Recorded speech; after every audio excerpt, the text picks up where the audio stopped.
Welcome to Heavy Storytelling. We are going to be reading a story, but first we are going to be reading the Bible. Then we're going to be, first we are going to be doing verse of the day. And then we are going to be reading the Bible, and then we're going to do something, and then we are going to be reading Return of the King. Hope you guys enjoy. Make sure to blow up the like button. Peck the subscribe button. And scratch that like button. I got it from Twilight, but so Hebrews 12, 1 through 2.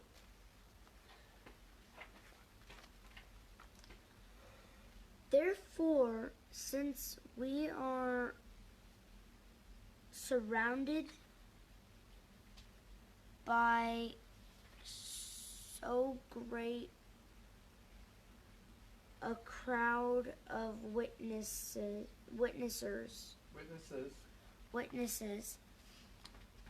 let us also lay aside every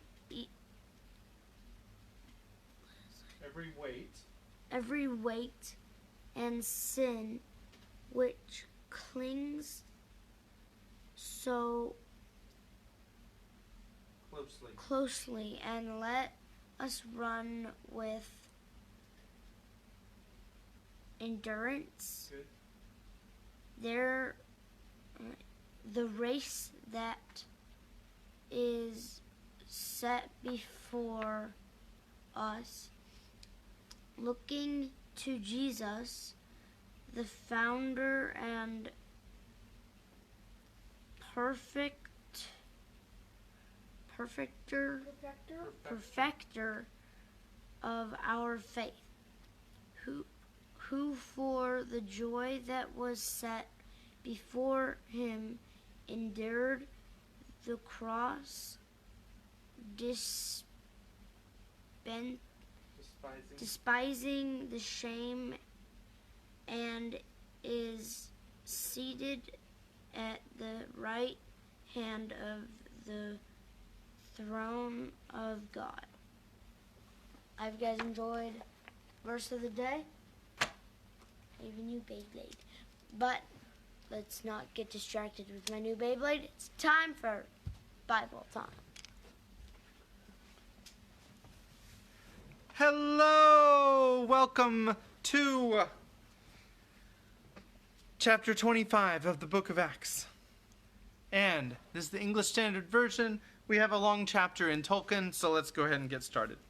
Now, 3 days after Festus had arrived in the province, he went up to Jerusalem from Caesarea, and the chief priests and the principal men of the Jews laid out their case against Paul, and they urged him, asking as a favor against Paul that he summon him to Jerusalem. Because they were planning an ambush to kill him on the way, Festus replied that Paul was being kept at Caesarea and that he himself intended to go there shortly. So, said he, let the men of authority among you go down with me, and if there is anything wrong about the man, let them bring charges against him. After he stayed among them not more than 8 or 10 days, he went down to Caesarea, and the next day he took his seat on the tribunal and ordered Paul to be brought. When he had arrived, the Jews who had come down from Jerusalem stood around him, bringing many and serious charges against him that they could not prove. Paul argued in his defense, neither against the law of the Jews, nor against the temple, nor against Caesar have I committed any offense. But Festus, wishing to do the Jews a favor, said to Paul, do you wish to go up to Jerusalem and there be tried on these charges before me? But Paul said, I am standing before Caesar's tribunal, where I ought to be tried. To the Jews I have done no wrong, as you yourself know very well. If then I am a wrongdoer and have committed anything for which I deserve to die, I do not seek to escape death. But if there is nothing to their charges against me, no one can give me up to them. I appeal to Caesar. Then Festus, when he had conferred with his council, answered, to Caesar you have appealed, to Caesar you shall go. Now when some days had passed, Agrippa the king and Bernice, arrived at Caesarea and greeted Festus, and as they stayed there many days, Festus laid Paul's case before the king, saying, "There is a man left prisoner by Felix, and when I was at Jerusalem, the chief priests and the elders of the Jews laid out their case against him, asking for a sentence and condemnation against him. I answered them that it was not the custom of the Romans to give up anyone before the accused met the accusers face to face and had opportunity to make his defense concerning the charges laid against him. So when they came together here, I made no delay, but on the next day took my seat on the tribunal and ordered the man to be brought. When the accusers stood by, they brought no charge in his case of such evil as I supposed. Rather, they had certain points of dispute with him about their own religion and about a certain Jesus who was dead, but whom Paul asserted to be alive. Being at a loss how to investigate these questions, I asked whether he wanted to go to Jerusalem and be tried there regarding them. But when Paul had appealed to be kept in custody for the decision of the emperor, I ordered him to be held until I could send him to Caesar. Then Agrippa said to Festus, "I would like to hear the man myself." "Tomorrow," said he, "you will hear him." So on the next day Agrippa and Bernice came with great pomp, and they entered the audience hall with the military tribunes and the prominent men of the city. Then at the command of Festus, Paul was brought in, and Festus said, "King Agrippa and all who are present with us, you see this man about whom the whole Jewish people petitioned me, both in Jerusalem and here, shouting that he ought not to live any longer. But I found that he had done nothing deserving death, and as he himself appealed to the emperor, I decided to go ahead and send him. But I have nothing definite to write to my lord about him. Therefore I have brought him before you all, and especially before you, King Agrippa, so that after we have examined him, I may have something to write. For it seems to me unreasonable in sending a prisoner not to indicate the charges against him." Chapter 26. So Agrippa said to Paul, "You have permission to speak for yourself." Then Paul stretched out his hand and made his defense. "I consider myself fortunate that it is before you, King Agrippa, I am going to make my defense today against all the accusations of the Jews, especially because you are familiar with all the customs and controversies of the Jews. Therefore, I beg you to listen to me patiently. My manner of life from my youth, spent from the beginning among my own nation and in Jerusalem, is known by all the Jews. They have known for a long time, if they are willing to testify, that according to the strictest party of our religion I have lived as a Pharisee, and now I stand here on trial because of my hope in the promise made by God to our fathers, to which our 12 tribes hope to attain as they earnestly worship night and day. And for this hope I am accused by Jews, O king. Why is it thought incredible by any of you that God raises the dead? I myself was convinced that I ought to do many things in opposing the name of Jesus of Nazareth, and I did so in Jerusalem. I not only locked up many of the saints in prison after receiving authority from the chief priests, but when they were put to death, I cast my vote against them, and I punished them often in all the synagogues and tried to make them blaspheme, and in raging fury against them I persecuted them even to foreign cities. In this connection I journeyed to Damascus with the authority and commission of the chief priests. At midday, O king, I saw on the way a light from heaven, brighter than the sun, that shone around me and those who journeyed with me. And when we had all fallen to the ground, I heard a voice saying to me in the Hebrew language, "Saul, Saul, why are you persecuting me? It is hard for you to kick against the goads." And I said, "Who are you, Lord?" And the Lord said, "I am Jesus, whom you are persecuting. But rise and stand upon your feet, for I have appeared to you for this purpose, to appoint you as a servant and witness to the things in which you have seen me, and to those in which I will appear to you, delivering you from the people and from the Gentiles to whom I am sending you, to open their eyes so that they may turn from darkness to light, and from the power of Satan to God, that they may receive forgiveness of sins and a place among those who are sanctified by faith in me.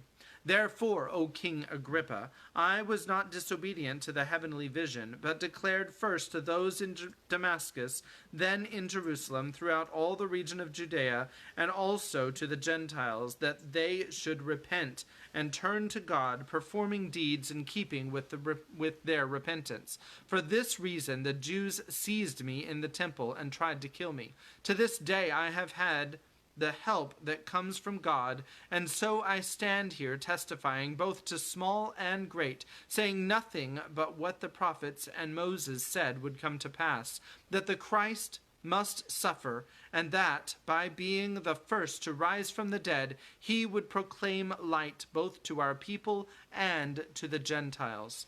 And as he was saying these things in his defense, Festus said with a loud voice, Paul, you are out of your mind. Your great learning is driving you out of your mind. But Paul said, I am not out of my mind, most excellent Festus, but I am speaking true and rational words, for the king knows about these things, and to him I speak boldly. For I am persuaded that none of these things has escaped his notice, for this has not been done in a corner. King Agrippa, do you believe the prophets? I know that you believe. And Agrippa said to Paul, in short time would you persuade me to be a Christian? And Paul said, whether short or long, I would to God that not only you, but also all who hear me this day might become such as I am, except for these chains. Then the king rose, and the governor and Bernice, and those who were sitting with them. And when they had withdrawn, they said to one another, this man is doing nothing to deserve death or imprisonment. And Agrippa said to Festus, this man could have been set free if he had not appealed to Caesar. And that is the end of chapter 26. And tomorrow, the exciting conclusion of the book of Acts, which... well, we'll leave it there for now, but that's where we are right now in the book of Acts. So now we are reading the penultimate chapter of Return of the King. I like that word, penultimate. It means second to last. And it means big like. Okay, so we just had the returning home. Gandalf and the hobbits, they go to Bree, and Mr. Butterbur's there. They talk to Mr. Butterbur, and then they go to the spot where they last saw Tom Bombadil, and Tom Bombadil comes out of the woods and squishes them. And that is the end of the party and the end of the fellowship. And here's Kimberly to say what really happened. Blow them up. Okay, so what actually happened was Tom Bombadil was not there, and Gandalf talked with Frodo and Sam, Merry and Pippin for a bit, and he told them that there might be a few changes to the Shire. And then he went off on Shadowfax into the forest, and they're now on their way. And they're, like, right about to get there. And I'm going to hand it off to Dad, who's going to read a story.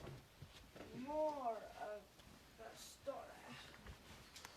All right, so we are on chapter 8. This is, as I said, the penultimate chapter of Return of the King, which is the final edition of the saga of the Lord of the Rings. So this is, again, chapter 8, the Scouring of the Shire. Sorry, I just drank some water, so now my shirt's a little wet, so excuse the little wetness.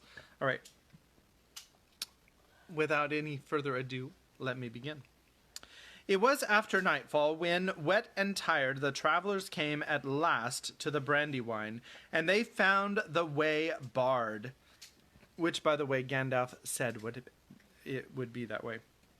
At either end of the bridge there was a great spiked gate, and on the further side of the river they could see that some new houses had been built, two-storied, with narrow straight-sided windows, bare and dimly lit, all very gloomy and un-Shire-like. They hammered on the outer gate and called, but there was at first no answer, and then, to their surprise, someone blew a horn, and the lights in the windows went out.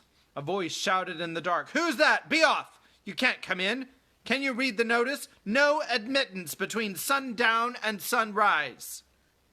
"Of course we can't read the notice in the dark," Sam shouted back. "And if hobbits of the Shire are to be kept out in the wet on a night like this, I'll tear down your notice when I find it."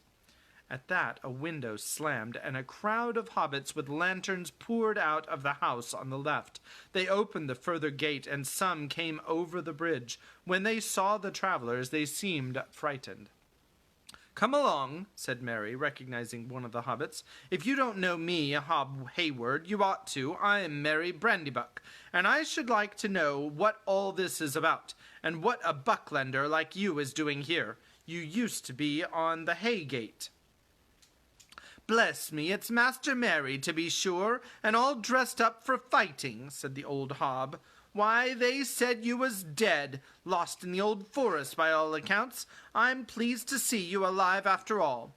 "Then stop gaping at me through the bars and open the gate," said Merry. "I'm sorry, Master Merry, but we have orders." "Whose orders?" "The chief's up at Bag End." "Chief? Chief? Do you mean Mr. Lotho?" said Frodo. "I suppose so, Mr. Baggins, but we have to say just the chief nowadays." "Do you indeed?" said Frodo. "Well, I am glad he has dropped the Baggins at any rate, but it is evidently high time that the family dealt with him and put him in his place." A hush fell on the hobbits beyond the gate. "It won't do no good talking that way," said one. He'll get to hear of it, and if you make so much noise, you'll wake the chief's big man." "We shall wake him up in a way that will surprise him," said Merry. "If you mean that your precious chief has been hiring ruffians out of the wild, then we've not come back too soon." He sprang from his pony, and seeing the notice in the light of the lanterns, he tore it down and threw it over the gate. Then the hobbits backed away and made no move to open it. "Come on, Pippin," said Merry. "Two is enough." Merry and Pippin climbed the gate, and the hobbits fled. Another horn sounded. Out of the bigger house on the right, a large, heavy figure appeared against the light in the doorway. "What's all this?" he snarled as he came forward. "Gate breaking? You clear out, or I'll break your filthy little necks." Then he stopped, for he had caught the gleam of swords. "Bill Ferny," said Merry, "if you don't open that gate in 10 seconds, you'll regret it. I shall set steel to you if you don't obey, and when you have opened the gates, you will go through them and never return. You are a ruffian and a highway robber."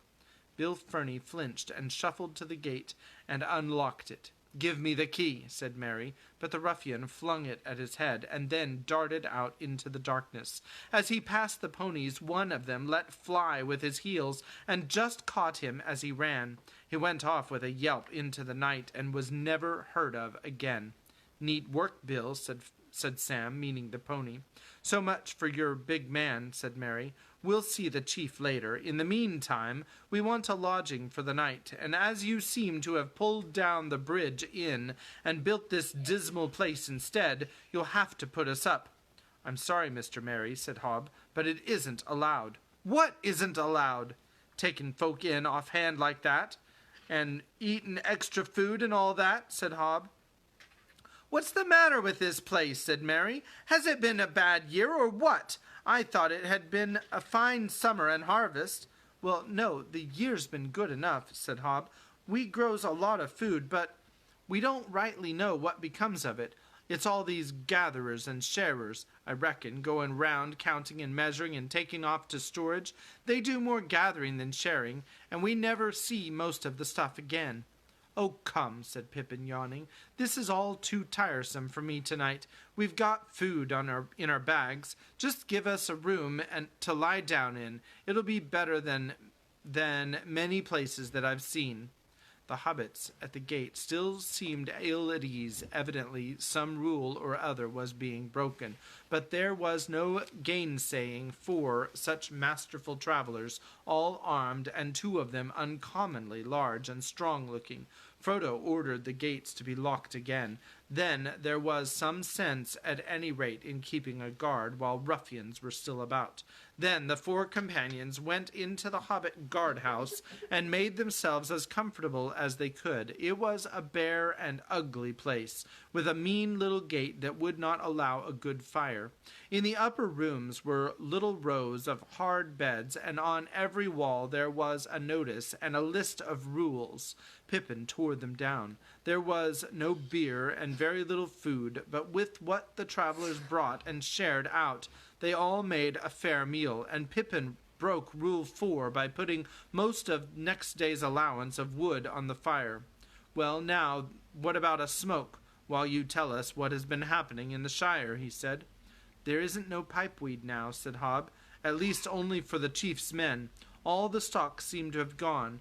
We do hear that wagon loads of it went away down the old road out of the South Farthing, over Sam Ford way. That would be the end last year after you left, but it had been growing away quietly before that, in a small way, that Lotho—" "Now you shut up, Hob Hayward," cried several of the others. "You know talk of that sort isn't allowed. The chief will hear of it, and we'll all be in trouble." "He wouldn't hear naught if some of you here weren't sneaks," rejoined Hob hotly. All right," said Sam, "that's quite enough. I don't want to hear no more. No welcome, no beer, no smoke, and a lot of rules and orc talk instead.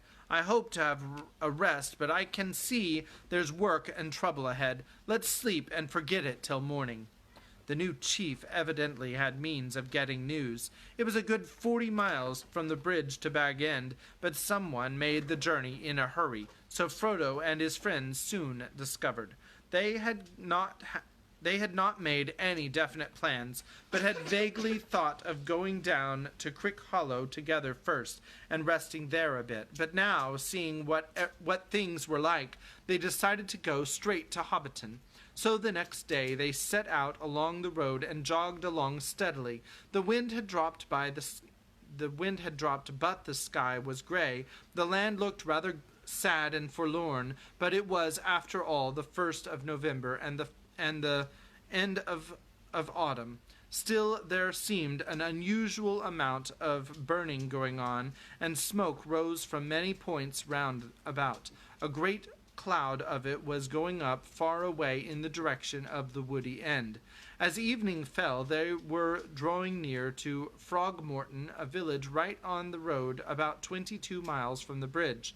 There they meant to stay the night. The floating log at Frogmorton was a good inn, but as they came to the east end of the village, they met a barrier with a large board saying "No Road," and behind it stood a large band of sheriffs with staves in their hands and feathers in their caps, looking both important and rather scared. "What's all this?" said Frodo, feeling inclined to laugh. "This is what it is, Mr. Baggins," said the leader of the sheriffs, a 2-feather hobbit. "You're arrested for gate-breaking, and tearing up the rules, and assaulting gatekeepers, and trespassing, and sleeping in Shire buildings without leave, and bribing guards with food." "And what else?" said Frodo. "That'll do to go on with," said the sheriff leader. "I can add some more if you like," said Sam, "calling your chief names, wishing to punch his pimply face, and thinking you sheriffs look a lot like tomfools. There now, mister, that'll do. It's the chief's orders that you're to come along quiet. We're going to take you to Bywater and hand you over to chief's men, and when he deals with your case, you can have your say. But if you don't want to stay in the lockholes any longer than you need, I should cut the say short if I was you." To the discomfiture of the sheriffs, Frodo and his companions all roared with laughter. "Don't be absurd," said Frodo. "I am going where I please, and in my own time. I happen to be going to Bag End on business, but if you insist on going too, well, that is your affair." Okay, sorry. Very well, Mr. Baggins, said the leader, pushing the barrier aside. But don't forget, I've arrested you. I won't, said Frodo. Never, but I may forgive you. Now I am not going any further today, so if you'll kindly escort me to the floating log, I'll be obliged. I can't do that, Mr. Baggins. The inn's closed. There's a sheriff house at the far end of the village. I'll take you there. All right, said Frodo. Go on, and we'll follow. Sam had been looking at the sheriffs up and down. By the way, it does say sheriffs, not sheriffs, with an I, not an E. Up and down, and had spotted one that he knew. Hey, come here, Robin Smallburrow, he called. I want a word with you. With a sheepish glance at his leader, who looked wrathful but did not dare to interfere, Sheriff Smallburrow fell back and walked beside Sam, who got down off his pony.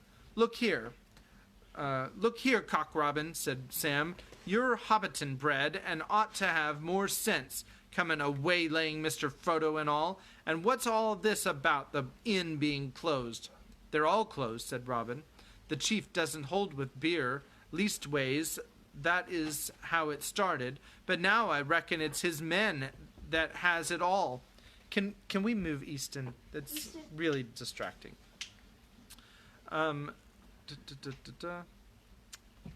now I reckon it's his men that has it all, and he doesn't hold with folk moving about. So if they will or they must, then they has to go to the sheriff's house and explain their business.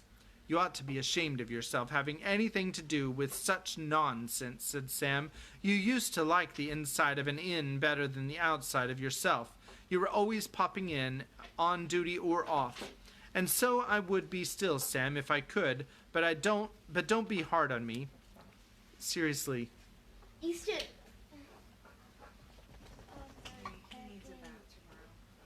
But, lost my place. But don't be hard on me. I know I remember seeing that. What can I do? You know how I went for a sheriff 7 years ago, before any of this began. Gave me a chance of walking round the country and seeing folk and hearing the news and knowing where the good beer was, but now it's different. But you can give it up. Stop sheriffing if it has stopped being a respectable job, said Sam. We're not allowed to, said Robin. If I hear not allowed to much oftener, said Sam, I'm going to get angry. Can't say as I'd be sorry to see it, said Robin, lowering his voice. If we all got angry together, something might be done. But it's these men, Sam, the chief's men. He sends them round everywhere, and if any of us small folks stand up for our rights, they drag him off to the lockholes. They took old Flour Dumplin', old Will Whitfoot, the mayor, first, and they've taken a lot more. Lately it's been getting worse. Often they beat 'em now. Then why do you do their work for them? Said Sam angrily. Who sent you to Frogmorton? No one did. We stay here in the big sheriff house. We're the first East Farthing troop now. There's hundreds of sheriffs all told, and they want more with all these new rules. Most of them are in it against their will, but not all. Even in the Shire there are some as like-minding other folks' business and talking big. And there's worse than that. There's a few as do spy work for the chief and his men. Ah, so that's how you had news of us, is it?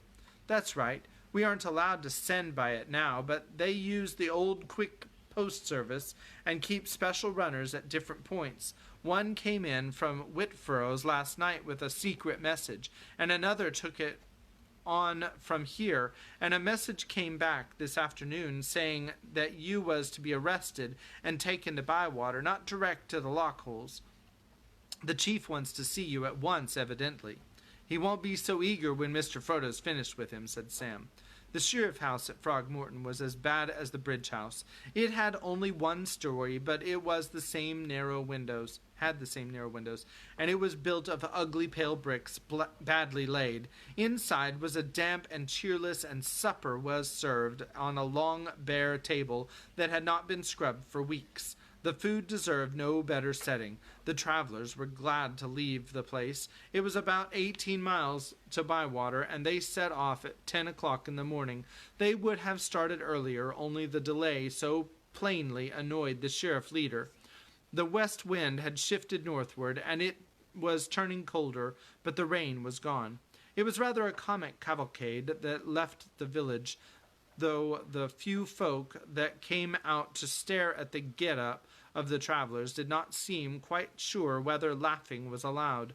A dozen sheriffs had been told off as escort to the prisoners, but Merry made them march in front, while Frodo and his friends rode behind. Merry, Pippin, and Sam sat at their ease, laughing and talking and singing, while the sheriff stumped along, trying to look stern and important. Frodo, however, was silent and looked rather sad and thoughtful. The last person they passed was a sturdy old gaffer clipping a hedge. "Hello, hello," he jeered. "Now who's arrested who?" Two of the sheriffs immediately left the party and went toward him. "Leader," said Merry, "order your fellows back to their places at once, if you don't want me to deal with them." The two hobbits, at a sharp word from their leader, came back sulkily. "Now get on," said Merry, and after that the travelers saw to it that their ponies' pace was quick enough to push the sheriffs along as fast as they could go. The sun came out, and in spite of a chilly wind, they were soon puffing and sweating. At the 3 farthing stone they gave it up. They had done nearly 14 miles with only one rest at noon. It was now 3 o'clock. They were hungry and very footsore, and they could not stand the pace. "Well, come along in your own time," said Merry. "We are going on." "Goodbye, Cock Robin," said Sam. "I'll wait for you outside the Green Dragon, if you haven't forgotten where that is. Don't dawdle on the way."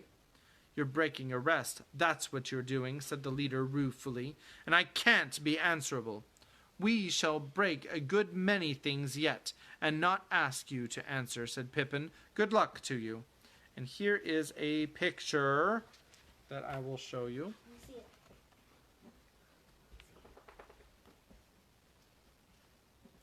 You can see the hobbits on horses, or ponies, I guess, going. Yeah. The travelers trotted on, and as the sun began to sink toward the white downs far away on the western horizon, they came to Bywater by its wide pool, and there they had their first really painful shock. This was Frodo and Sam's own country, and they found out now that they cared about it more than any other place in the world. Excuse me.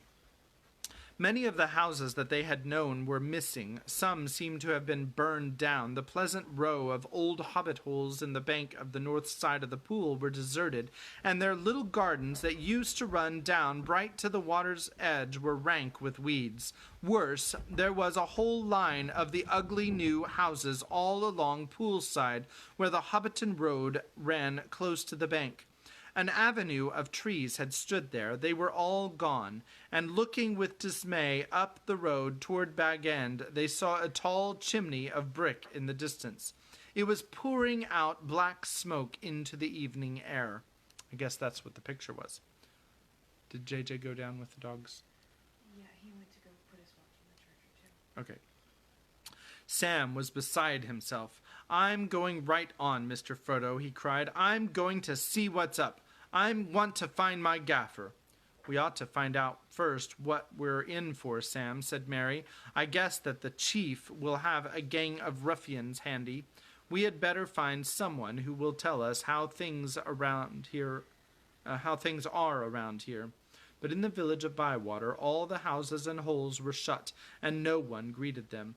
They wondered at this, but they soon discovered the reason of it. When they reached the Green Dragon, the last house on Hobbiton's side, now lifeless and with broken windows, they were disturbed to see half a dozen large, ill-favored men lounging against the inn wall.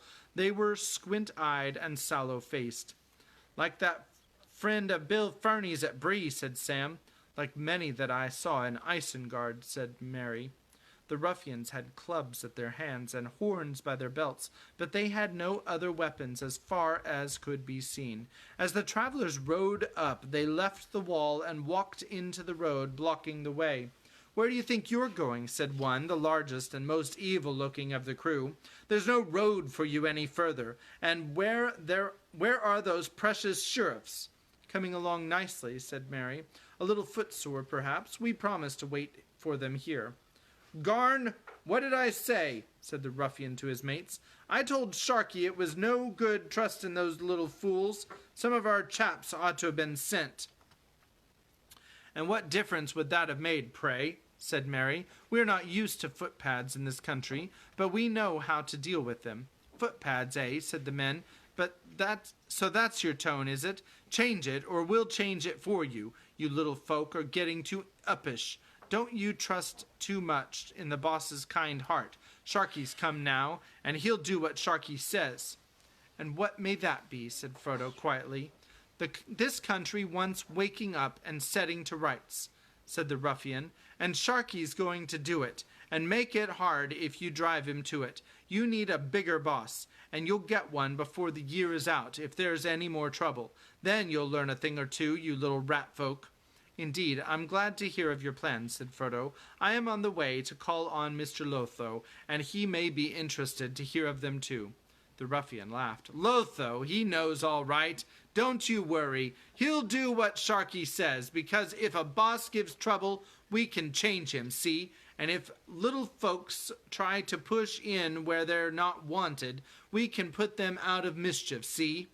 "Yes, I see," said Frodo. "For one thing, I see that you're behind the times and the news here. Much has happened since you left the South. Your day is over, and all other ruffians. The Dark Tower has fallen, and there is a king in Gondor, and Isengard has been destroyed, and your precious master is a beggar in the wilderness. I passed him on the road. The king's messengers will ride up the greenway now, not bullies from Isengard." The man stared at him and smiled. "A beggar in the wilderness," he mocked. "Oh, is he indeed? Swagger it, my little cockawhoop. But that won't stop us living in this fat little country where you had lazed long enough, and," he snapped his fingers in Frodo's face, "king's messengers, that's for them. When I see one, I'll take notice, perhaps." This was too much for Pippin. His thoughts went back to the field of Cormoran, and here was a squint-eyed rascal calling the ring-bearer a little cockawhoop. He cast back his cloak, flashed out his sword, and the silver and sable of Gondor gleamed on him as he rode forward. "I am a messenger of the king," he said. "You are speaking to the king's friend, and one of the most renowned in all the lands of the West. You are a ruffian and a fool. Down on your knees in the road and ask pardon, or I will set this troll's bane on you." The sword glinted in the westering sun. Merry and Sam drew their swords also, and rode up to support Pippin, but Frodo did not move. The ruffians gave back, scaring Breeland peasants and bullying bewildered hobbits had been their work. Fearless hobbits with bright swords and grim faces were a great surprise, and there was a note in the voices of these newcomers that they had not heard before. It chilled them with fear.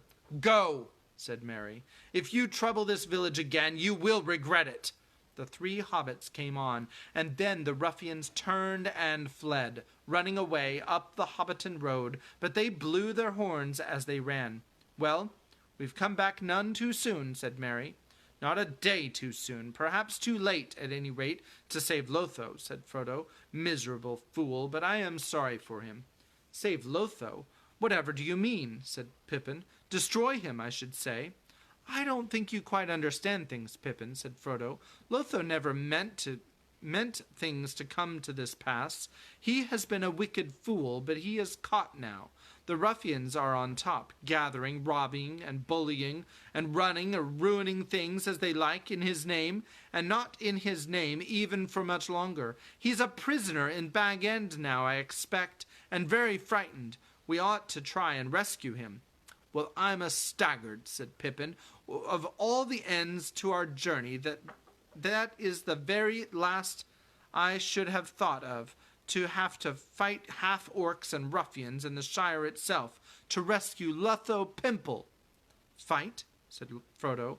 "Well, I suppose it may come to that, but remember, there is to be no slaying of hobbits, not even if they have gone over to the other side. Really gone over, I mean, not just obeying ruffians' orders because they are frightened. No hobbit has ever killed another on purpose in the Shire, and it is not going to begin now, and nobody is to be killed at all if it can be helped. Keep your tempers and hold your hands to the last possible moment." "But if there are many of these ruffians," said Merry, "it will certainly mean fighting. You won't rescue Lotho or the Shire just by being shocked and sad, my dear Frodo." "No," said Pippin, "it won't be so easy scaring them a second time. They were taken by surprise. You heard that horn blowing? Evidently there are other ruffians near at hand. They'll be much bolder when there's more of them together. We ought to think of taking cover somewhere for the night. After all, we're only 4, even if we are armed." "I've an idea," said Sam. "Let's go to old Tom Cotton's down South Lane. He always was a stout fellow, and he has a lot of lads that were all friends of mine." "No," said Mary. "It's no good getting under cover.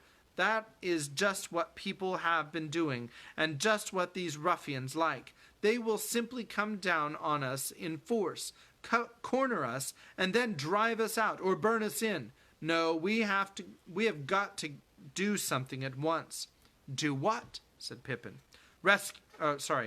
"Raise the Shire," said Merry. "Now, wake all our people. They hate all of this. You can see all of them except perhaps 1 or 2 rascals and a few fools that want to be important, but don't at all understand what is going on. But Shire folk have been so comfortable so long, they don't know what to do. They just want a match, though, and they'll go up in fire. The chief's men must know that. They'll try to stamp on us and put us out quick. We've only got a very short time. Sam, you can make a dash for Cotton's farm if you like. He's the chief person round here, and the sturdiest. Come on. I am going to blow the horn of Rohan and give them all some music they have never heard before." They rode back to the middle of the village. There Sam turned aside and galloped off down the lane that led south to Cotton's. He had not gone far when he heard a sudden clear horn call go up ringing into the sky. Far over hill and field it echoed, and so compelling was that call that Sam himself almost turned and dashed back. His pony reared and neighed. "On, lad, on!" he cried. "We'll be going back soon." Then he heard Merry change the note, and up went the horn cry of Buckland, shaking the air. "Awake! Awake! Fear! Fire! Foes! Awake! Fire! Foes! Awake!" Behind him Sam heard a hubbub of voices and a great din and slamming of doors. In front of him lights sprang out in the gloaming, dogs barked, feet came running. Before he got to the lane's end there was Farmer Cotton with 3 of his lads, young Tom, Jolly, and Nick, hurrying towards him. They had axes in their hands and barred the way. "Nay, it's not one of them ruffians," Sam heard the farmer say. "It's a hobbit by the size of it, but all dressed up queer. Hey!" he cried. "Who are you, and what's all this to do?" "It's Sam Gamgee. I've come back." Farmer Cotton came up close and stared at him in the twilight. "Well," he exclaimed, "the voice is right, and your face is no worse than it was, Sam. But I should have passed you in the street in that gear. You've been in foreign parts, seemingly. We feared you was dead." "That I ain't," said Sam, "nor Mr. Frodo. He's here, and his friends, and that's the to-do. They're raising the Shire. We're going to clear out these ruffians and their chief, too. We're starting now." "Good, good," cried Farmer Cotton. "So it's begun at last. I've been itching for trouble all this year, but folk wouldn't help. And I've had the wife and Rosie to think of. These ruffians don't stick at nothing. But come on now, lads. Bywater's up. We must be in it." "What about Mrs. Cotton and Rosie?" said Sam. "It isn't safe yet for them to be left all alone. My Nibs is with 'em. But you can go and help him if you have a mind," said Farmer Cotton with a grin. Then he and his sons ran off toward the village. Sam hurried to the house, but the large round door at the top of the steps from the wide yard stood Mrs. Cotton and Rosie, and Nibs in front of them grasping a hay fork. "It's me," shouted Sam as he trotted up. "Sam Gamgee, so don't try prodding me, Nibs. Anyway, I've a mail shirt on me." He jumped down from his pony and went up the steps. They stared at him in silence. Good evening, Mrs. Cotton," he said. "Hello, Rosie." "Hello, Sam," said Rosie. "Where have you been?" Then they said you were dead, but I've been expecting you since the spring. You haven't hurried, have you?" "Perhaps not," said Sam, abashed. "But I'm hurrying now. We're setting about the ruffians, and I've got to get back to Mr. Frodo. But I thought I'd have a look and see how Mrs. Cotton was keeping, and you, Rosie." "We're keeping nicely, thank you," said Mrs. Cotton, "or should be, if it weren't for these thieving ruffians." "Well, be off with you," said Rosie. If you've been looking after Mr. Frodo all this while, what do you want to leave him for as soon as things look dangerous?"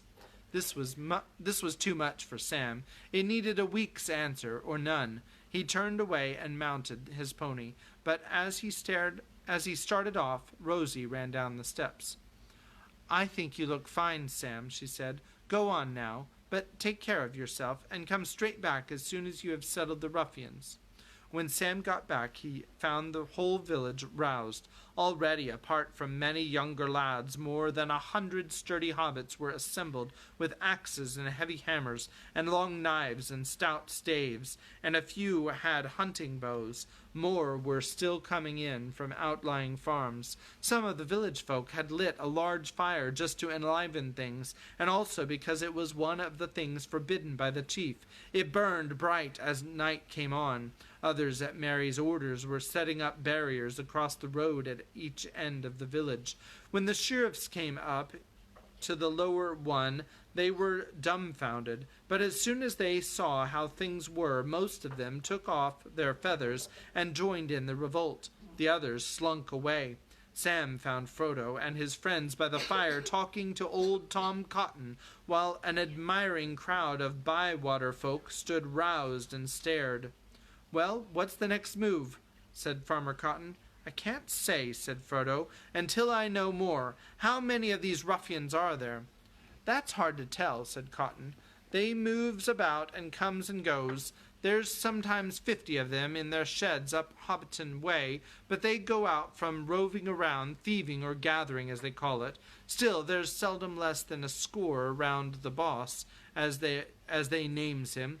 He's at Bag End, or was, but he don't go outside the grounds now. No one's seen him at all, in fact, for a week or two." Are we all good? Okay. "But the men don't let no one go near." "Hobbiton's not their only place, is it?" said Pippin. "No, more's the pity," said Cotton. "There's a good few down south in Longbottom, and by Sarn Ford, I hear, and some more lurking in the woody end, and they've sheds at Waymeet. And then there's the lock-holes, as they call 'em, the old storage tunnels at Michael Delving that they've made into prisons for those as stand up to 'em. Still, I reckon there's not above 300 of 'em in the Shire all told, and maybe less. We can master them if we stick together." "Have we got any weapons?" asked Mary.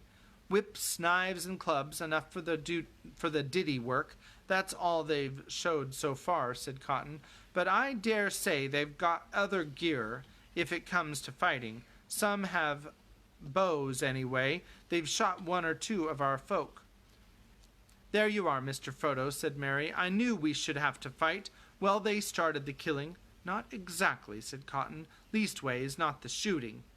Tooks started that. You see, your dad, Mr. Peregrine, he's never had no truck with his Lotho, not from the beginning. Said that if anyone was going to play the chief at this time of day, it would be the right Thane of the Shire, and no upstart. And when Lotho sent his men, they got no change out of him. Tooks are lucky. They've got these deep holes in the green hills and great smeals and all, and the ruffians can't come at 'em, and they won't let the ruffians come on their land. If they do, Tooks hunt 'em. Tooks shot 3 for prowling and robbing. After that, the ruffians turn nastier, and they keep a pretty close watch on Tookland. No one gets in nor out of it now. Good for the Tooks, cried Pippin, but someone is going to get in again. Now I am off to the Smeals. Anyone coming with me to Tuckborough? Pippin rode off with half a dozen lads on ponies. See you soon, he cried. It's only 14 miles or so over the fields. I'll bring you back an army of Tooks in the morning. Merry blew a horn call after them as they rode off into the gathering night. The people cheered. All the same, said Frodo to all those who stood near, I wish for no killing, not even of the ruffians, unless it must be done to prevent them from hurting hobbits. All right, said Merry, but we shall be having a visit from the Hobbiton gang any time now, I think. They won't come just to talk things over. We'll try to deal with them neatly, but we must be prepared for the worst. Now I've got a plan. Very good, said Frodo. You make the arrangements. Just then some hobbits who had been sent out toward Hobbiton came running in. They're coming, they said, a score or more, but 2 have gone off west across country. To Waymeet, that'll be, said Cotton, to fetch more of the gang. Well, it's 15 mile each way. We needn't trouble about them just yet. Merry hurried off to give orders. Farmer Cotton cleared the street, sending everyone indoors except the older hobbits who had weapons of some sort. They had not long to wait. Soon they could hear loud voices, and then the tramping of heavy feet. Presently, a whole squad of the ruffians came down the road. They saw the barrier and laughed. They did not imagine that there was anything in this little land that would stand up to 20 of their kind together. The hobbits opened the barrier and stood aside. Thank you, the men jeered. Now run home to bed before you're whipped. Then they marched along the street shouting, Put those lights out! Get indoors and stay there, or we'll take 50 of you to the lockholes for a year. Get in! The boss is losing his temper.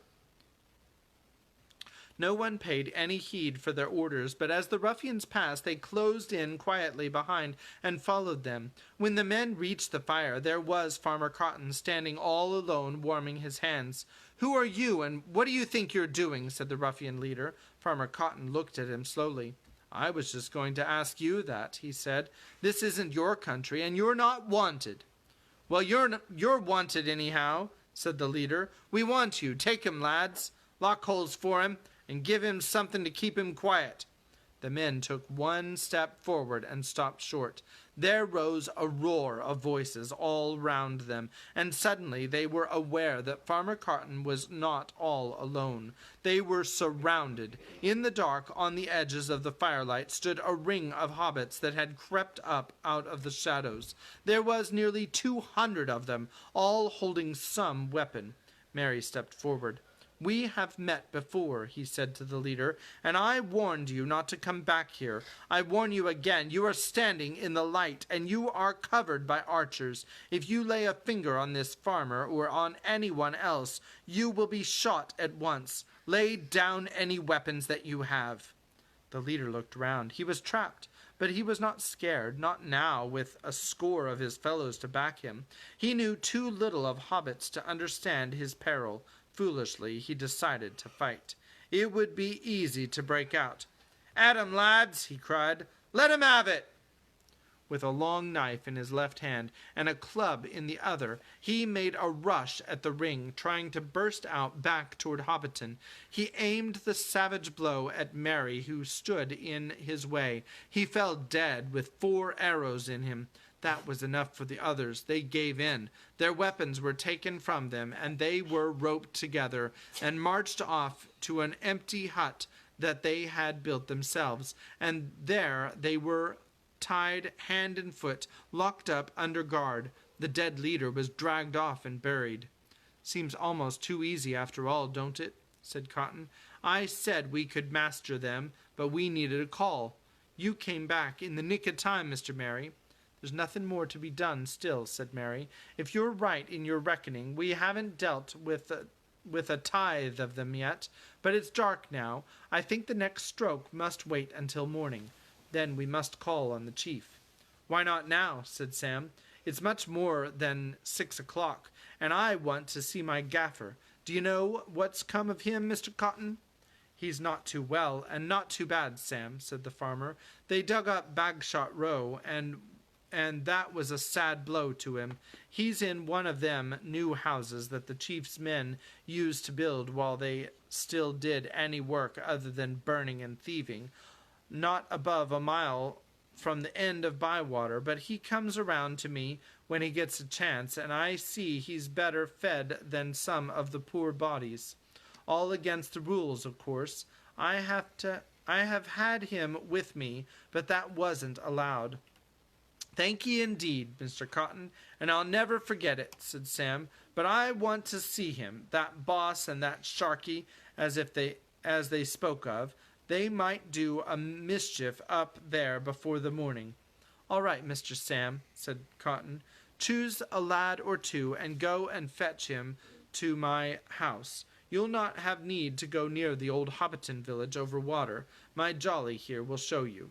Sam went off. Mary arranged for lookouts round the village and guards at the barriers during the night. Then he and Frodo went off with Farmer Cotton. They sat with the family in the warm kitchen, and the Cottons asked a few polite questions about their travels, but hardly listened to the answers. They were far more concerned with events in the Shire. It all began with Pimple, as we call him, said Farmer Cotton, and it began as soon as you'd gone off, Mr. Frodo. He'd funny ideas, had Pimple. Seems he wanted to own everything himself, and then order other folk about. It soon came about that he already did own a sight more than was good for him, and he was always grabbing more, though where he got the money was a mystery. Mills and malt houses and inns and farms and leaf plantations. He'd already bought Sandyman's mill before he came to Bag End, seemingly. Of course, he started with a lot of property in the South Farthing, which he had from his dad, and it seems he'd been selling a lot of the best leaf and sending it away quietly for a year or two, but at the end of last year he began sending away loads of stuff, not only leaf. Things began to get short and winter coming on, too. Folk got angrier, but he had his answer. A lot of men, ruffians mostly, came with great wagons, some to carry off the goods south the way, and others to stay. And more came, and before we knew where we were, they were planted here and there all over the Shire, and were felling trees and digging and building themselves sheds and houses just as they liked. At first goods and damage was paid for by Pimple, but soon they began lording it around and taking what they wanted. Then there was a bit of trouble, but not enough. Old Will the mayor set off for Bag End to protest, but he never got there. Ruffians laid hands on him and took and locked him up in a hole in Michael Delving, and there he is now. And after that, it would be soon after New Year, there wasn't no more mayor, and Pimple called him Chief Sheriff, or just Chief, and did as he liked, and if anyone got uppish, as they called it, they followed Will. So things went from bad to worse. There wasn't no smoke left, save for the men, and the chief didn't hold with beer, save for his men, and closed all the inns, and everything except rules got shorter and shorter, unless we could hide a bit of one's own when the ruffians went round, gathering stuff up for fair distribution, which meant they got it and we didn't, except for the leavings, which you could have at sheriff houses if you could stomach them. All very bad. But since Sharkey came, it's been plain ruination. Who is this Sharkey? said Mary. "I heard one of the ruffians speak of him." "The biggest ruffian of the lot, seemingly," answered Cotton.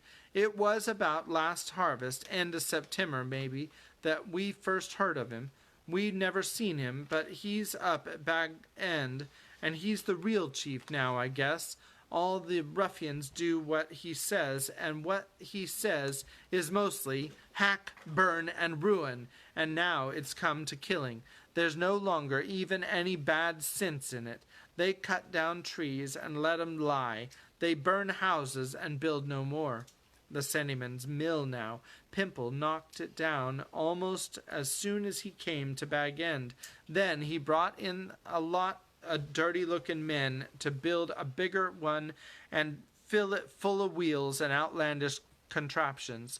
Only that fool Ted was pleased by that, and he works there cleaning wheels for the men, where his dad was the miller and he and his own master. Pimple's idea was to grind more and faster, or so he said. He's got other mills like it, but you've got to have grist before you can grind, and there was no more for the new mill to do than for the old. But since Sharkey came, they don't grind no more corn at all. They're always a hammering and a letting out a smoke and a stench, and there isn't no peace even at night in Hobbiton. And they pour out filth a purpose. They've fouled all the lower water, and it's getting down into Brandywine. If they want to make Shire into a desert, they're going the right way about it. I don't believe that fool of a Pimple behind all this. It's Sharkey, I say." "That's right," put in young Tom.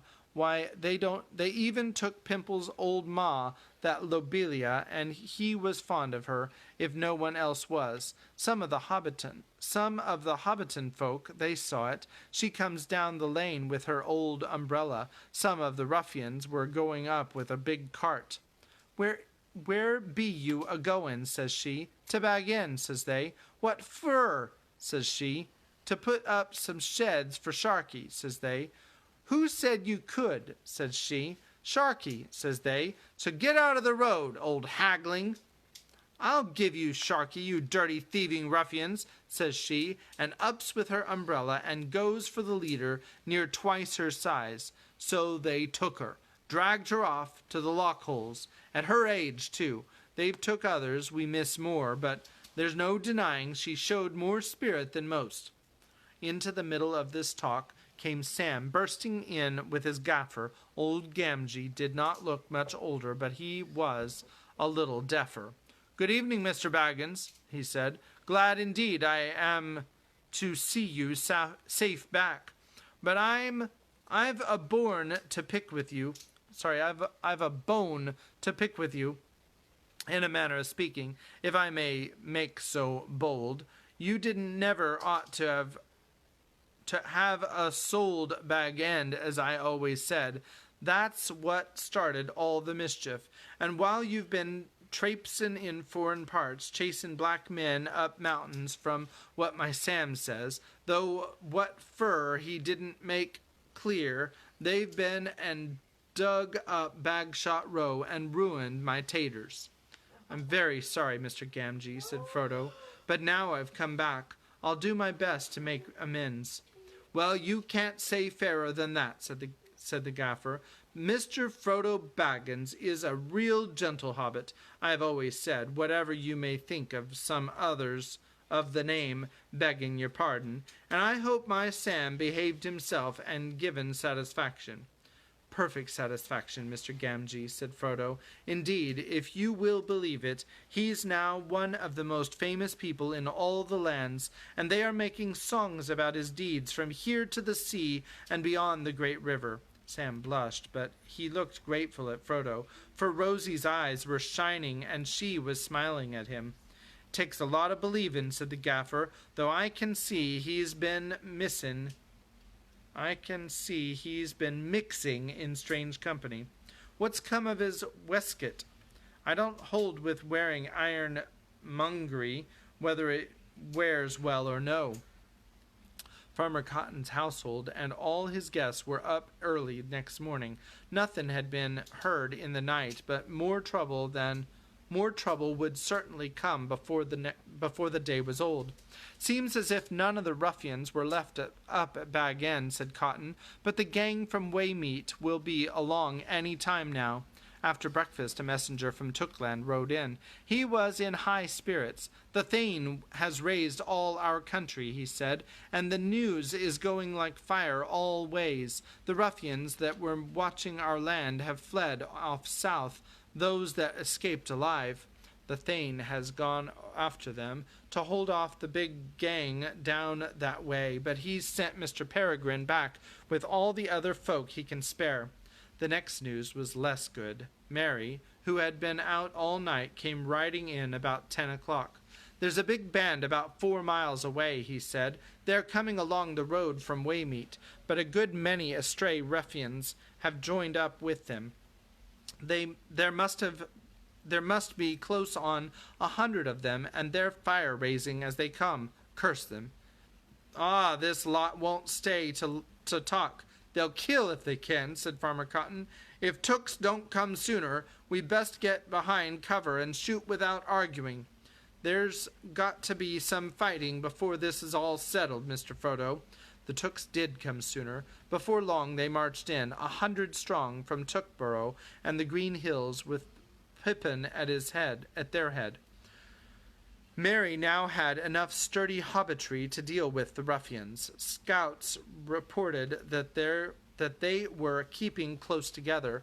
They knew that the countryside had risen against them, and plainly meant to deal with the rebellion ruthlessly as it centre in Bywater. But however grim they might be, they seemed to have no leader among them who understood warfare. They came on without any precautions. Mary laid his plans quickly. The ruffians came tramping along the east road, and without halting turned up the Bywater road, which ran for some way, sloping up between high banks with low hedges on top. Round a bend about a furlong from the main road, they met a stout barrier of old farm carts upturned.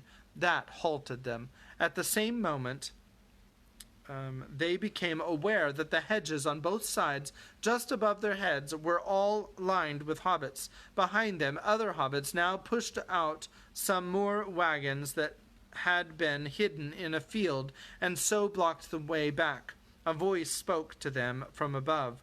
"Well, you've walked into a trap," said Mary. "Your fellows from Hobbiton did the same, and one is dead, and the rest are prisoners. Lay down your weapons. Then you go back 20 paces and sit down, and any who try to break out will be shot." But the ruffians could not now be cowed so easily. A few of them obeyed, but were immediately set on by their fellows. A score or more broke back and charged the wagons. 6 were shot, but the remainder burst out, killing 2 Hobbitons, and then screaming across country in the direction of the woody end. 2 more fell as they ran. Mary blew a loud horn call, and there were answering calls from the distance. They won't get far," said Pippin. "All that country is alive with our hunters now." Behold, the trapped men in the lane, still about 80, tried to climb the barrier and the banks, and the hobbits were obliged to shoot many of them and hew them with axes. But many of the strongest and more desperate got out of the west side, and attacked their enemies fiercely, being now more bent on killing than escaping. Several hobbits fell, and the rest were wavering, when Mary and Pippin, who were on the east side, came across and charged the ruffians. Mary himself slew the leader, the great squint-eyed brute like a huge orc. Then he drew his forces off, encircling the last remnants of the men in a wide ring of archers. At last all was over. Nearly 70 of the ruffians lay dead on the field, and a dozen were prisoners. 19 hobbits were killed, and some 30 were wounded. The dead ruffians were laden on wagons and hauled off to an old sand pit nearby, and there buried on a battle pit, and it was afterward called. The fallen hobbits were laid together in a grave on the hillside, where later a great stone was set up with a garden about it. So ended the Battle of Bywater, 1419, the last battle fought in the Shire, and the only battle since the Green Fields, 1147, away up in the North Farthing. In consequence, though, it happily cost very few lives. It has a chapter to itself in the Red Book, and the names of all those who took part were made into a roll and learned by heart by Shire historians. The very considerable rise in the fame and fortune of the Cottons dates from this time, but at the top of the roll in all accounts stand the names of Captains Meriadoc and Peregrine. Frodo had been in the battle, but he had not drawn sword, and his chief part had been to prevent the hobbits in their wrath at their losses from slaying those of their enemies who drew down their weapons. When the fighting was over and the later labours were ordered, Merry and Pippin and Sam joined him, and they rode back with the Cottons. They ate a late midday meal, and then Frodo said with a sigh, "Well, I suppose it is time now that we dealt with the chief." "Yes, indeed. The sooner the better," said Merry. "And don't be too gentle. He's responsible for bringing in these ruffians, and for all the evil they have done." Farmer Cotton collected an escort of some 24 sturdy hobbits, for it's only a guess that there is no ruffians left at Bag End, he said. "We don't know." Then they set out on foot, Frodo, Sam, and Merry. Sorry, this is a long chapter, but we're almost done. Frodo, Sam, Merry, and Pippin led the way. It was one of the saddest hours in their lives. The great chimney rose up before them, and as they drew near the old village across the water, through rows of new, mean houses along each side of the road, they saw the new mill in all its frowning and dirty ugliness, a great brick building straddling the stream, which it fouled with a steaming and stinking outflow. All along the Bywater road every tree had been felled. As they crossed the bridge and looked up the hill, they gasped. Even Sam's vision in the mirror had not prepared him for what they saw. The old grange on the west side had been knocked down and its place taken by rows of tarred sheds. All the chestnuts were gone. The banks and hedgerows were broken. Great wagons were standing in disorder in the field beaten bare with grass. Bagshot Row was a yawning sand and gravel quarry. Bag End, up beyond, could not be seen for a clutter of large huts. "They've cut it down," cried Sam. "They've cut down the party tree." He pointed to where the tree had stood under which Bilbo had made his farewell speech. It was lying lopped and dead in the field, and as if this was the last straw, Sam burst into tears. I'm starting to stumble over my tongue, excuse me. Sam burst into tears. A laugh put an end to them. There was a surly hobbit lounging over the low wall of the mill yard. He was grimy-faced and black-handed. "Don't you like it, Sam?" he sneered. "But you always was soft. I thought you'd gone off in one of them ships you used to prattle about. Sailing, sailing! What do you want to come back for? We've work to do in the Shire now." "So I see," said Sam. "No time for washing, but time for wall propping. But see here, Master Sandyman, I've a score to pay in this village, and don't you make it any longer with your jeering, or you'll foot a bill too big for your purse." Ted Sandyman spat over the wall. "Garn," he said. "You can't touch me. I'm a friend of the boss, but he'll touch you all right if I have any more of your mouth. "Don't waste any more words on the fool, Sam," said Frodo. "I hope there are not many more hobbits that have become like this. It would be a worse trouble than all the damage the men have done." "You are dirty and insolent, Sandyman," said Merry, "and also very much out of your reckoning. We are just going up the hill to remove your precious boss. We have dealt with his men." Ted gaped, for at that moment he first caught sight of the escort that at a sign from Mary now marched over the bridge. Dashing back into the mill, he ran out with a horn and blew it loudly. "Save your breath," laughed Mary. "I've got better." Then, lifting up his silver horn, he winded it, and its clear call rang over the hill, and out of the holes and sheds and shabby houses of Hobbiton the hobbits answered and came pouring out, and with cheers and loud cries they followed the company up the road to Bag End. At the top of the lane the party halted, and Frodo and his friends went on, and they came at last to the once beloved place. The garden was full of huts and sheds, some so near the old westward windows that they cut off all their light. There were piles of refuse everywhere. The door was scarred, the bell chain was dangling loose, and the bell would not ring. Knocking brought no answer. At length they pushed, and the door yielded. They went in. The place stank and was full of filth and disorder.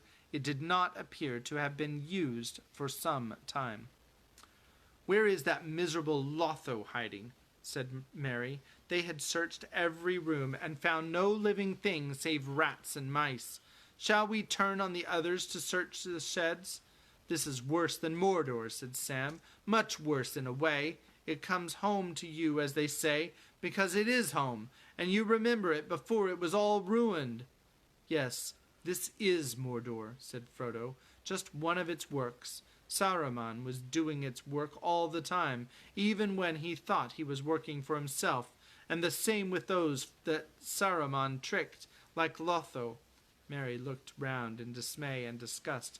"Let's get out," he said. "If I had known all the mischief he had caused, I would have stuffed my pouch down Saruman's throat." No doubt, but you did not, and so I am able to welcome you home." There, standing at the door, was Saruman himself, if you haven't figured that out. Looking well-fed and well-pleased, his eyes gleaming with malice and amusement. A sudden light broke on Frodo. "Sharky!" he cried. Saruman laughed. "So, you have heard the name, have you? All my people used to call me that in Isengard, I believe. A sign of affection, possibly. But evidently you did not expect to see me here." "I did not," said Frodo, "but I might have guessed. A little mischief in a mean way. Gandalf warned me that you were still capable of it." "Quite capable," said Saruman, "and more than a little. You made me laugh, you hobbit lordling, riding along with all those great people, so secure and so pleased with your little selves. You thought you had done very well out of it all, and could now just amble back and have a nice quiet time in the country. Saruman's home could be all wrecked, and he could be turned out, but no one could touch yours. Oh no, Gandalf would look after your affairs." Saruman laughed again. "Not he! When his tools have done their task, he drops them. But you must go dangling after him, dawdling and talking and riding around twice as far as you needed." "Well," thought I, "if they are such fools, I will get ahead of them and teach them a lesson. One ill turn deserves another. It would have been a sharper lesson if only you had given me a little more time and more men. Still, I have already done much that you will find it hard to mend or undo in your lives, and it will be pleasant to think of that and set it against my injuries." "Well, if that is what you find pleasure in," said Frodo, "I pity you. It will be a pleasure of memory only, I fear. Go at once and never return." The hobbits of the village had seen Saruman come out of one of the huts, and at once they came crowding up to the door of Bag End. When they heard Frodo's command, they murmured angrily, "Don't let him go! Kill him! He's a villain and a murderer! Kill him!" Saruman looked round at their hostile faces and smiled. Kill him, he mocked. Kill him if you think there are enough of you, my brave hobbits. He drew himself up and stared at them darkly with his black eyes. But do not think that when I lost all my goods, I lost all my power. Whoever strikes me shall be accursed. And if my blood stains the Shire, it shall wither and never again be healed. The hobbits recoiled, but Frodo said, Do not believe him. He has lost all power save his voice. That can still daunt you and deceive you, if you let it. But I will not have him slain. It is useless to meet revenge with revenge. It will heal nothing. Go, Saruman, by the speediest way. Worm! Worm! Saruman called, and out of a nearby hut came Wormtongue, crawling almost like a dog. To the road again, Worm, said Saruman. These fine fellows and lordlings are turning us adrift again. Come along. Saruman turned to go, and Wormtongue shuffled after him. But even as Saruman passed close to Frodo, a knife flashed in his hand, and he stabbed swiftly. The blade turned on the hidden mailcoat and snapped. A dozen hobbits, led by Sam, leapt forward with a cry and flung the villain to the ground. Sam drew his sword. No, Sam, said Frodo, do not kill him even now, for he has not hurt me. And in any case, I do not wish him to be slain in this evil mood, for he was great once, of a noble kind that we should not dare to raise our hands against. He has fallen, and his cure is beyond us, but I would still spare him in the hope that he may find it. Saruman rose to his feet and stared at Frodo. There was a strange look in his eyes of mingled wonder and respect and hatred. You have grown, halfling, he said. Yes, you have grown very much. You are wise and cruel. You have robbed my revenge of sweetness, and now I must go hence in bitterness, in debt to your mercy. I hate it, and you. Well, I go, and I will trouble you no more, but do not expect me to wish you health and long life. You will have neither, but that is not my doing. I merely foretell. He walked away, and the hobbits made a lane for him to pass, but their knuckles whitened as they gripped on their weapons. Wormtongue hesitated, and then followed his master. Wormtongue, called Frodo, you need not follow him. I know of no evil you have done to me. You can have rest and food here for a while, until you are stronger and can go on your own ways. Wormtongue halted and looked back at him, half prepared to stay. Saruman turned. No evil, he cackled. Oh, no! Even when he sneaks out at night, it is only to look at the stars. But did I hear someone ask where poor Lotho is hiding? You don't know, do you? Worm, will you tell him? Wormtongue cowered down and whimpered, No, no! Then I will, said Saruman. Worm killed your chief, poor little fellow, your nice little boss, didn't you, Worm? Stabbed him in his sleep, I believe. Buried him, I hope, though Worm has been very hungry lately. No, Worm is not really nice. You had better leave him to me. A look of wild hatred came into Wormtongue's red eyes. You told me to. You made me do it, he hissed. Saruman laughed. You do what Sharky says. Always, don't you, Worm? Well, now he says follow. He kicked Wormtongue in the face as he groveled and turned and made off. But at that something snapped. Suddenly Wormtongue rose up, drawing a hidden knife, and then, with a snarl like a dog, he sprang on Saruman's back, jerked his head back, cut his throat, and with a yell ran off down the lane. Before Frodo could recover or speak a word, 3 hobbit bows twanged, and Wormtongue fell dead. To the dismay of those that stood by about the body of Saruman, a gray mist gathered, and rising slowly to a great height, like smoke from a fire, as a pale, shrouded figure, it loomed over the hill. For a moment it wavered, looking to the west, but out of the west came a cold wind, and it bent away, and with a sigh dissolved into nothing.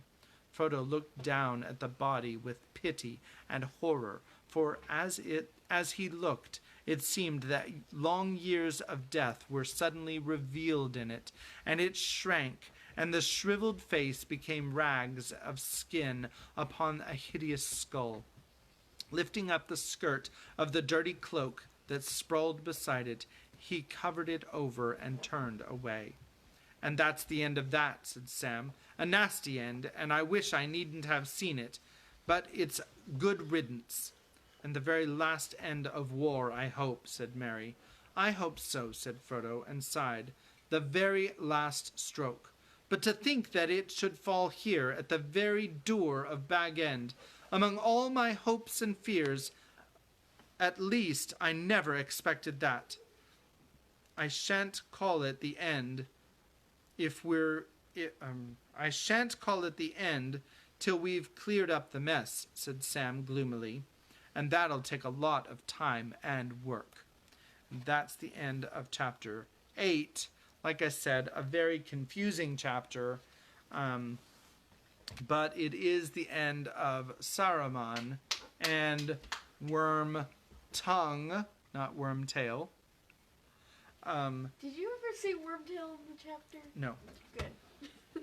And I hope that you're enjoying the story. We have one left. Mom loves this chapter. It's not my favorite, I have to admit. All right, so God bless you. Have a great night. We will see you again tomorrow, probably, to finish Lord of the Rings. God bless you. Have a good night.